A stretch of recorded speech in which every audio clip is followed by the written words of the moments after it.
அடுத்து இந்த சட்டம் ஒழுங்கு அது சரியில்லை இது சரியில்லைன்னு சொல்லி திமுகவும் மற்றும் பலரும் மாறி மாறி கூவுறீங்க. நான் ஒன்று கேட்குறேன், இந்த மாடல் அரசுன்னு சொல்கிறீங்களே, அதில் என்ன செஞ்சு வச்சுட்டு போயிருக்கீங்க? ஒரு ஊர் விடாமல் ஒரு தெரு விடாமல் போதைப் பொருள் கலாச்சாரம் அப்படியே ஸ்ப்ரெட் ஆகி கொட்டி கிடக்குது. அது அப்போவே இனிஷியல் ஸ்டேஜ் அதை நீங்கள் கண்ட்ரோல் பண்ணியிருந்தீங்கன்னா இத்தனை பெண் குழந்தைகளை இத்தனை பெண்களை இழக்க வேண்டிய ஒரு சூழ்நிலை ஏற்பட்டிருக்குமா? எல்லாத்தையும் பண்ணிட்டு பழியை தூக்கி ஏன் மேலே போடுறாங்க. நீங்கள் என்ன பழி நம்ம மேலே போட்டாலும் மக்கள் நிம்மதியாக வாழக்கூடிய அந்த செயலை கண்டிப்பாக இந்த விஜய் செஞ்சு தான் காட்டுவான்.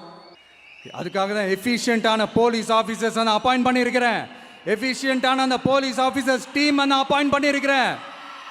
பெண்கள் பாதுகாப்பான அந்த சிங்க பெண் காவல் படை நெக்ஸ்ட் வீக் அதை இனாகரேட் பண்ண போகிறோம். தப்பு செஞ்சவங்களுக்கான தண்டனை, அதுக்கான சார்ஜ் ஷீட் எல்லாமே ரொம்ப ஃபாஸ்ட்டாக ரொம்ப ஸ்பீடாக செய்கிறதுக்கான அந்த வேலையை செய்ய சொல்லியிருக்கிறோம். கோர்ட்டில் கூட தப்பு செஞ்சவங்களுக்கான அந்த கடுமையான தண்டனை வாங்கி கொடுக்கறதுக்கான அந்த வேலையையும் ரொம்ப சீக்கிரமாக செய்ய சொல்லியிருக்கிறோம். அதனால் நீங்கள் என்ன பழி நம்ம மேலே போட்டாலும் உண்மையாக உறுதியாக மக்களுக்கு தேவையான எல்லா விஷயங்களையும் இந்த விஜய் செஞ்சு தான் காட்டுவான்.